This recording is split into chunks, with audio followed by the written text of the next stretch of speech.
And actually, Eric made a really nice incidental or accidental, or maybe it was the great planning by the Omeda team here, a nice segue, sort of the comments he was making at the end about what you can do for your brands and how they're thinking about this industry and how advertising is changing. So what I wanted to do is talk to you a little bit about what brands are thinking about, how they're planning their strategies, how they're investing their money, and why that's actually super relevant both as an opportunity and a threat to you as a publisher. So in the interest of time, I have 155 slides. They're all in 10-point font, and we're gonna just no questions, nothing until the very end. No, I'm just kidding. Chime in with any questions you may have, and we'll dive right in. So really what we're going to talk about today is publishing from the brand perspective. The currency of advertising has fundamentally shifted. I think we all know that. Consumer behaviors have changed, and a lot of publishers are kind of scrambling, trying to figure out how do I continue to grow my audience, grow my revenue, and be more relevant despite the sea changes that we're all sort of treading water and or drowning in. Some of us are swimming.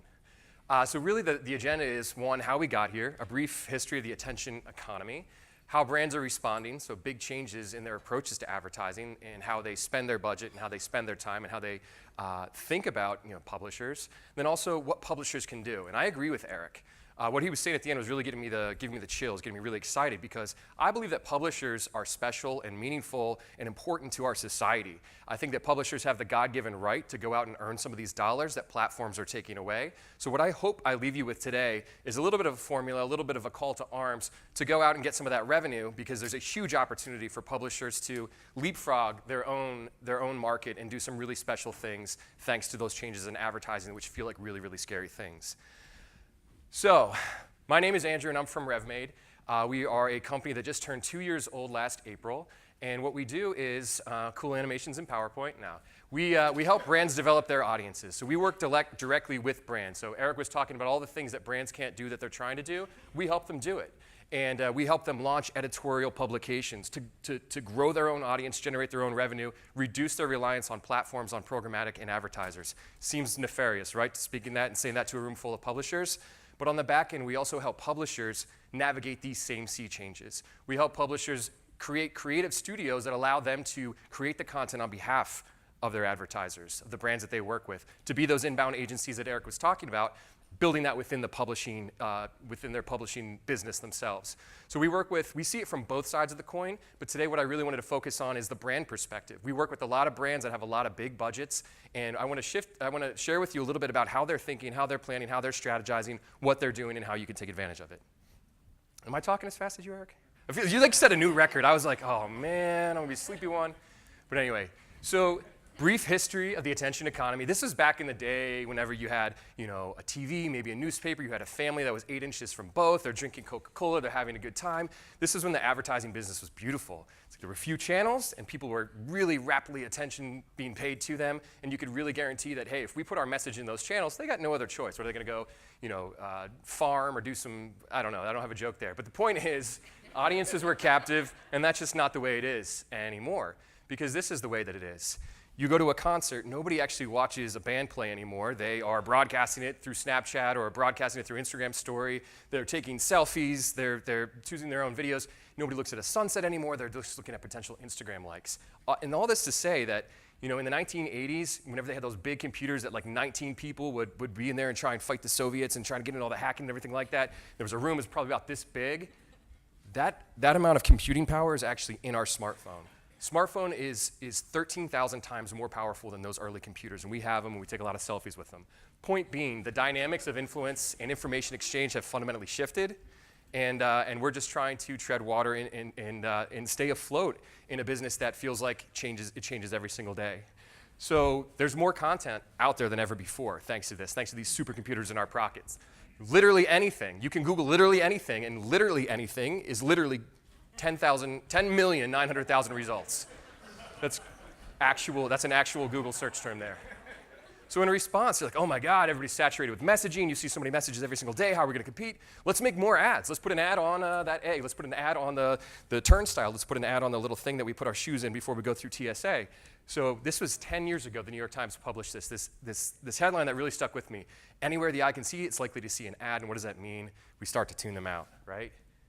So, okay, they're tuning them out. Let's make them more annoying. Hey, let's take over your screen. Eric was talking about this too. Let's make this ad be impossible to close. Let's do autoplay. They're not going to play. Let's autoplay it for them. Let's embarrass them in their incontinence ad whenever they are walking around the office. So all these different techniques to try and say, hey, listen. Hey, listen. That's really what they're trying to say. I didn't expect myself to shout, but I just shouted to try and make a point that we're getting more annoying with our advertising. So I was just physically being more annoying to you all to prove a point. And people are saying, okay, so attention spans are shrinking. Let's make our ads shorter. Let's make it 1 second long, and then we can say that we got a lot of impressions, and we should be really happy about that. Truth is, that doesn't work either.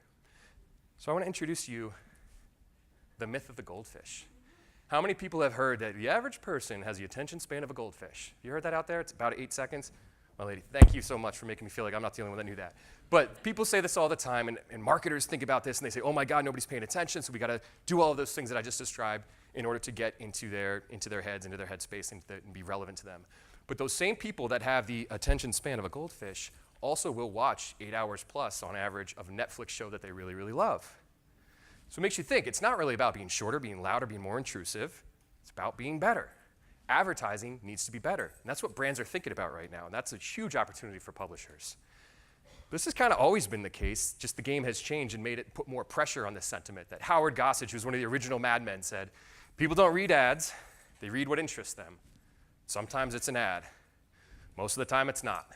So the premise here is, what if ads actually became as good as the content that publishers are producing? What if advertising said, hey, we're not going to be that annoying thing that interrupts the thing. We're going to be the thing that attracts the person.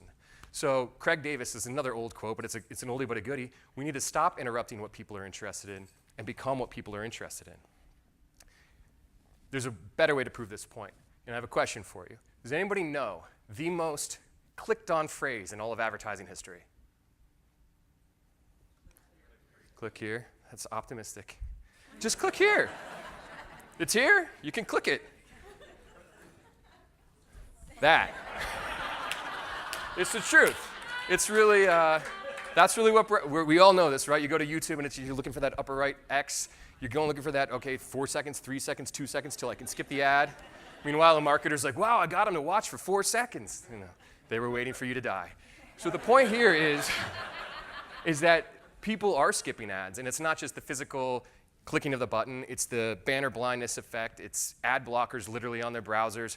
All of these things, you know, the mobile experience is sort of reducing the right rail where all that juicy, good advertising used to be.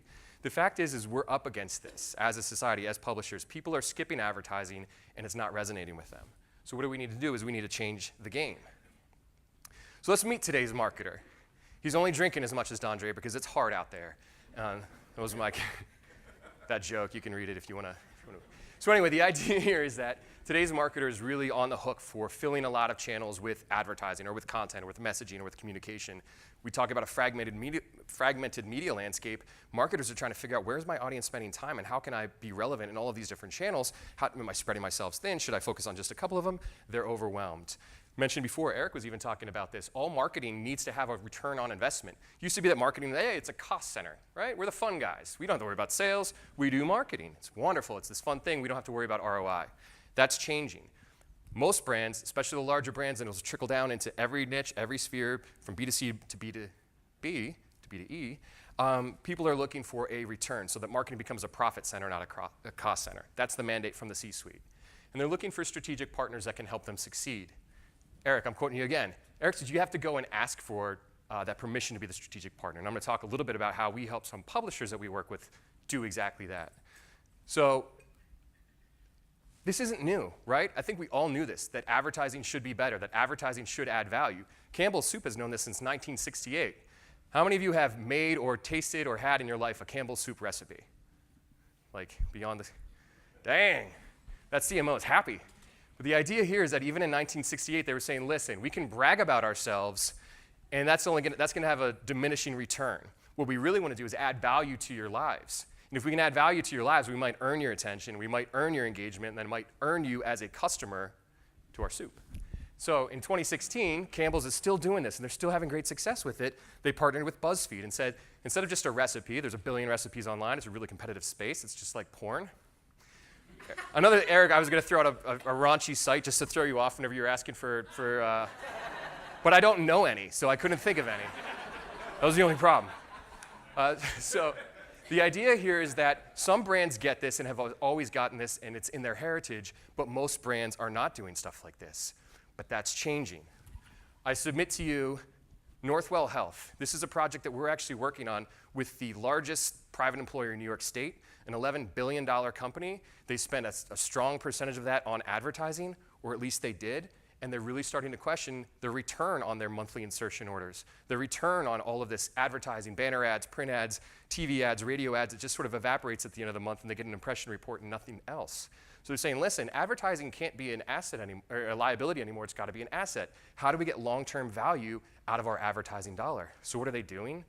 They're actually launching publications. So The Well is a publication that we launched for Northwell. And the idea here is we could buy out all the space on health.com. We could buy out all of the targeting that Facebook has to offer around health and wellness. Or we could create a publication using journalists to tell really impressive and profound and amazing stories like this one, What Cancer Took and What Cancer Gave. Instead of saying, hey, we have the best breast cancer doctors in the world, we're going to tell a story through photojournalism about a woman who went through a double mastectomy and had profound lessons to share on the other side of it.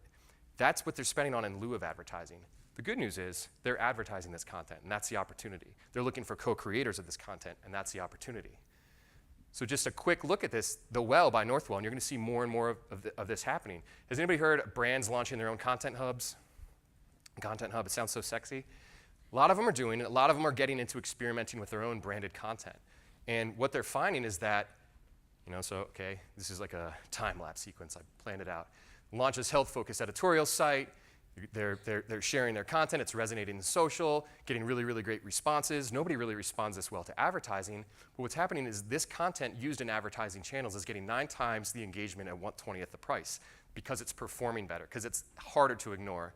And I think that's a big opportunity that I'm going to talk about in just a second for publishers to step into this space and help the Northwells of the world or the Northwells of your niche do this instead of them doing it on their own. That's an opportunity. And that's the last photo that I forgot. And there's more, so good feedback. Anyway, interest of time, we'll move on into hot dogs, fake hot dogs, actually.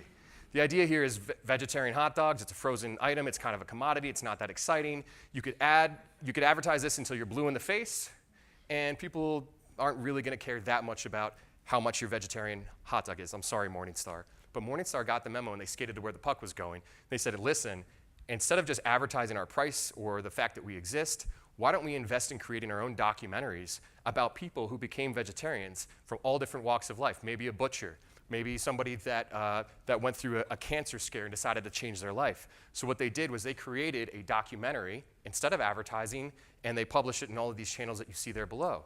Pretty scary, right? Whenever your business is largely dependent on advertising, even if you're selling subscriptions, even if you're monetizing through e-commerce, advertising is a big chunk of the pie, and brands are kind of saying, we can create our own stories as opposed to being just another ad on a publication.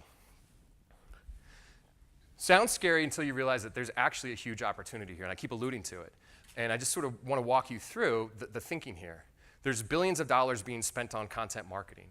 More and more advertising budgets are going to go into content. Even traditional campaigns are going to be fueled with creative that is content versus traditional advertising.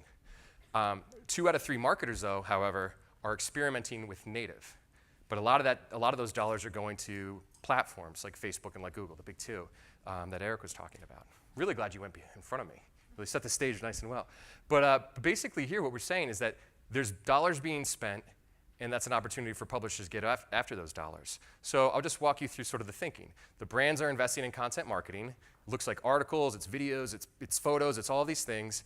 They're taking it to these places and saying, like, good, we created it, and now it's out there. And most of them are failing because they're going with platforms, they're going with PR, they're going with agencies, these people that don't have content in their heritage. So what I submit to you is that publishers should be the ideal partner for any brand that's investing in content marketing, whether they're running it on advertising on your site or they're running it on their own site and you just happen to create it for them. So if the industry and the currency of advertising is completely changing from promotional transactional to emotional relationship building, value adding, then that's a sea change. And most publishers have sat on the sidelines and let this happen. Let me ask you real quick, how many people are selling native advertising right now to their, and maybe you guys aren't sellers, but your publication, you're selling native advertising? All right, cool. How many people are getting interest from their advertisers in native advertising? Or it's something that's come up? How many know that the clients that you have that maybe aren't doing native advertising are producing a blog or a series of white papers, or they're producing content in some way, shape, or form? Many of them. Cool. So that's scary, because doesn't that kind of cut publishers out of the equation? No, because this is an ancient proverb. I can't believe it's, so many years ago, somebody had the wisdom to say this, but native ads are actually the gateway to this content marketing dollar. And I think that that's something that is really important for us to think about, because I think publishers are well poised to get those dollars and to build these relationships. So for those of you that don't know native advertising, basically people say, isn't that just advertorial? Well, it used to be. Advertorial largely existed in print. Digital exposed native, oh, I thought you were really excited and you're giving me 2 hands up, 10 minutes. All right, so, thank you, James. So basically, a quick example is Netflix could take out all sorts of banner ads, take out all sorts of advertising to say, we've got this new series, it's called Orange is the New Black, it's really, really cool, I bet you'll like it. But instead, they partnered with New York Times T-Brand Studio, and they said, let's do a piece on women inmates and women prisons and what those conditions are like. So they did this story just like the New York Times would have reported it. They published it on their site, and they got a ton of interest, and people started sharing this ad because they were sharing an article. And so Netflix was able to get a ton of people's radars full of Orange is the New Black because they created content with New York Times as opposed to just being yet another Netflix series that was going to go out and ask for your time and your attention. So that's a great example of what native advertising actually is, and it looks a bunch of different ways on a bunch of different publications. But really the challenge is publishers, like I said before, they get stuck on the sidelines. Because publishers have integrity and ethics and all that kind of stuff, they say like, that's not our business. We're not a slick agency. We're not a creative shop. We're not any of these things that are on the left, but these things on the left, not only do they represent big dollars, big investment dollars that CMOs are putting their money into, or large and small organizations are putting their money into, but they also are the precursor to what happens here. So how many times do you get creative from an agency or from an advertiser that you're selling to, and they say, okay, here's our creative, put it on your site, it gets a bad click-through rate, and then they say, oh, your site must suck. Nothing to do with my creative, it's your site. You get blamed for a bad click-through rate because they're creating stuff that you had no part in creating.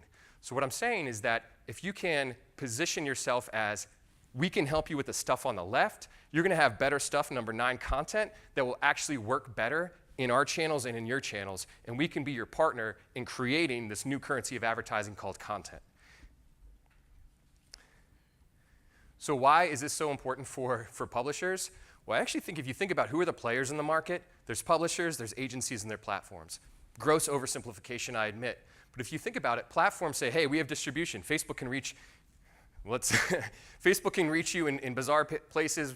Facebook knows a lot. They've got this amazing, enormous scale of audience. They can reach billions of people, and they have that audience data, so they have that. But they don't know how to do content. They don't know how to create content. They don't know they don't have the editorial soul that publishers have. On the other side of things, the sleaziest guys in the bunch, which are agencies, say, hey, we know audience data. Content, we've been doing ad campaigns for years. Yeah, we can do content. What's that, like thinly veiled marketing brochures, pretending to be editorial? But advertisers are buying from agencies. They're buying from content marketing agencies, from traditional advertising agencies who are saying, hey, we know content too. But what I'm saying is that publishers actually do have it all. You've got this triumvirate of, we've got great audience insight beyond even what Facebook knows about. We'll talk about that in just a second. You've got a quality instinct. You know what's going to sit with your readers and what's going to bring the pitchforks out with them. And you have a trusted reputation. You have a platform that isn't going to have unsavory things on it. Your ad on your site is not ever going to be next to a ISIS beheading video or child pornography or a racist rant because you have a controlled environment. And I only bring those things up not to be salacious, but to be realistic. There's brands that are pulling out of programmatic exchanges because they say, my Campbell's soup recipe is next to what? That doesn't happen in your environment. And that's an opportunity. People are pulling out of programmatic. They're looking for partners where they have trusted environments that really know an audience and can create the content that gets that audience to care. I just wanted to have Wall-E. Have you seen that movie? Yeah. He's such a sweet boy. I just love him. But the point here is it's just one idea. I guess you could get on some like existential thing about like Wall-E represents like publishing and there's still hope, but it looks really bleak. But I believe in Wall-E. I believe in publishing. But the idea here is at the end of the day, you're a broker of trust. You have an audience that trusts you. You're creating editorial that has, credibility with them. and you've got a platform that is closed that you own and you control. So I think the future of advertising may be content, but publishers are the ones that can take advertisers to that future. And very quickly, in summation, this is a formula for how I think you can do it. And I said before that we work with brands directly. We help them to think like a media company, build an audience like a media company, monetize like a media company. Well, we also help media companies think like a brand marketer, and we do it this way, by saying, we're gonna talk about our audience insights in a different way. We're gonna offer quality editorial to our advertisers, so we're not so dependent on their creative. We can actually get additional revenue by creating the content, and we're gonna take a consultative approach to sales. So it's not so much about a media kit, it's more about what can we do together. So some quick examples. Oh, that's cool, I didn't know that was animated. I just put a GIF file up and the little logo comes out. So anyway, American Chemical Society has a publication called Chemical and Engineering News. Anybody read that one? No, you do. It's for the smartest people in the room, so I'm not surprised. For chemists and engineers. And what they used to do was go to their advertisers and say, we've got rates, dates, and space. We've got a media kit, we've got all these ad products, we've got all these things, all these places where you can put your message. And that has a diminishing returns effect because there's so many other competitors, so many other places where the advertisers, the Chemours, the Dow Chemical of the world, the DuPonts of the world can get their message out. So the key thing that we did with American Chemical Society is say, listen, agencies are taking these dollars, agencies are getting this money. What if you launch your own in-house studio within CNDN and called it CNDN Brand Lab, where instead of going from Media Kit, we're going to a strategic partnership where we're saying, step one, we need to know about we need to share audience insight with you.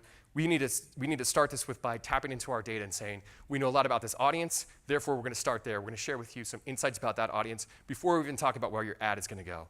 Step two, we're gonna create content for you. We know our readership, we have the analytics, we have the history with them. We're gonna help you create content. And step three is we're gonna help you distribute it. It's going to start with us. It may exist on Facebook, may exist on our Facebook channels, and social channels, but really, we're going to give you a targeted, segmented approach in distribution on our owned properties. So right out the gate, you're fundamentally shifting the conversation from, hey, we've got a media kit. It's basically the difference between going to a restaurant and saying, Cheesecake Factory, for instance. Have you been to Cheesecake Factory?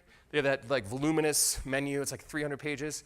It's kind of overwhelming. It kind of makes you lose your appetite. The difference between seeing that and having a private chef come up to you and be like, well, what do you like? What's your favorite food? What's your favorite ingredient? I'll make that for you. I can make that for you. That's what smart publishers are doing right now. Starting with the problem and saying, we can help you solve this. Give brands what Facebook can't. Facebook has a lot of information. I don't know if you guys have heard this in the news, but Facebook has a lot of information on us. And it's intimidating because we don't want to sell head-to-head against Facebook. But what we can do is say, listen, Facebook knows all of this stuff and can do audience segments and everything like that. But what we can do is actually help interpret data. We can create custom studies and surveys. And we can implement campaigns on your behalf that Facebook won't care about. Yeah, you can do the self-serve platform on Facebook. But what we can do is something custom. And so some of the things that you can do is we're going to, James, am I got like 5 minutes, 3 minutes, 2 minutes? All right. So going back to American Chemical Society, because I introduced them a little bit ago, one of the things that we did was instead of going to media kits, we said, we're going to come to all of our top 25 advertisers with a buy-in and influence study that says basically, here's how buyers in the B2B market of chemicals, mass spectrometry, that was the only one I knew, but it's a really complicated world. And we're going to show you the year in the life of your buyers. Because we're going to survey them, they trust us, they'll respond to our survey. We're going to come out, instead of with a media kit, we're going to come out with 10 slides on trends about the chemistry market and how you can capitalize on that as an advertiser. Developing audience focus groups, creating frameworks and charts, you're really helping them think strategically about their marketing, whether they're trying to earn awareness or they're trying to educate people or they're trying to get people to say, I'm going from the short list to I'm going to convert with you. Showing them frameworks of how your audience thinks and what's really gonna trigger them at any one of these touch points is a great way for you to shift from, oh, there's that person that runs my advertising sometimes, to there's that person that helps me plan my advertising. I always like to say that 100% of people want your audience insights and a much lower percentage want your advertising. But if you lead with your audience insights, you're more likely to get that advertising dollar. Going back to Northwell, The Well, that I talked about before, where they launched their own editorial publication, one of the first things we did was an audience study, and we hired a research firm. if they had known or had a relationship with a publisher, we could have done that with the publisher, and that might have fundamentally changed the way the well went to market. But instead, we surveyed an audience of women who were in a certain geographic area who were making healthcare decisions. And that was great. It was the impetus for the entire well strategy. A publisher should have brought that idea to them. A publisher should have been calling on Northwell and saying, listen, you don't know us, but here's what we can do. We're going to give you a sample of what are the most important things. I'm thinking of like a health.com. The most important things to this audience is this, that, and the other thing. Let's partner on how we can reach them together. So brands are investing in this. We talked about that chart where publishers get stuck. This is that very first one. If you lead with research as a sales, sort of like as a piece of marketing collateral, it can lead to conversations that maybe you're not having right now. Number 2 is helping brands extend their editorial voice. You said there was a, yeah. So this is like the kind of content that publishers can produce, and this is usually the kind of content that brands produce. You can kind of see the difference. So my point is, they create like, it kind of looks like, it kind of feels like, when you really get close to it, that's the cheap version of it. They struggle at generating ideas. It's much easier to get someone to work at a publishing company than to be a marketing manager at a brand. They think about things brand first versus audience first. And they've got outdated organizational charts that don't allow them to produce content. Your process is a sales tool for you, with your advertisers, by saying basically, we've got the talent. We can create ideas. Ideas are currency in this market. We have an audience lens. We're not thinking about your brand. Trust us, it's better if we think about your audience, and we can help you with the processes of creating content. And it's not going to look like our little friend here. It's going to look like that guy, handsome guy. This is an example, but in the interest of time, I will move through it. You kind of get the gist. My man. So really, if there's an advertiser in your market who is, now I love using this pointer. My dog doesn't like it, though. Made him pee in the house. And he was really well trained before that. No, I'm not going to use that one the next time. So if they're doing a blog, go to them and say, I read your blog. It's pretty cool, but here's what I would do a little bit differently. And we'll offer that to you for your blog, but also, why not try it as a campaign, an ad campaign on our site? They're producing content. They're raising their hand and saying, I want to have a different type of advertising out there. I'm doing it myself. Nobody's really reading it. You can say, hey, we can do it with you, we can do it for you, and we bet we can improve the readership. And we've got this distribution on, guess what, our publications, which have these great relationships with audiences. We can expose that content actually to the audience that you're trying to reach, and you have an asset you can put on your own blog. There are other bullet points, but I realize, because you're next, you're presenting it in like a minute. I'm 2 minutes over. I just want to be respectful of everybody's time, and I forgot what I was going to say. So the last point is a question I always like to ask this one. I don't know why I keep saying I always do, because I don't give this presentation a lot, but the point here is, what can a 4-year-old do better than the average media seller? You can tell I'm not very rehearsed. Who said that? Yes, it's asking questions. The point is that like somewhere around, I'm trying to hit this thing. I wish. No, she's very cute though. She's a friend of mine's kid. But there's a certain point, asking questions. I got her permission to use the photo. At the age 4, we stop asking questions. This line goes down for the rest of our lives. And by the time you're at professional age, you're so knowledgeable and you're so smart and you're so worldly that you don't need to ask questions anymore. You go in and you have the solution for the advertiser. Well, they hate that. Studies even prove that. What can a sales representative do to make your experience positive? First answer, listen to my needs. Second answer, not too pushy. Third answer, provides relevant information. And then it gets to the basic ones, responds and gives information in a timely manner, provide a range of options beyond their business offering. But really listening. Don't go in with an exclamation point, go in with a question mark. It'll change the conversations you're having, and it'll broaden the opportunities you can get with your advertisers. So finally, in the consultative approach, go in and study your client, study your prospect. What are they publishing? What are their pain points? What's their Wikipedia page say? What are their executives doing? If you're not doing this kind of homework on every single sales call, you're going to miss opportunities. Go for an incremental buy-in, not a big close. It's about a lot of small victories end up leading to a large relationship. A lot of these big native advertising deals started with just a small campaign. You earn their trust, and then you say, hey, we can be your partner in content creation. We can be your and if you're your partner in content creation and all of advertising is moving toward content, you became their agency. So that is the end of the formula. I kind of like petered off there at the end. I got distracted by James, but I really appreciate your time, and I hope you got some value out of this.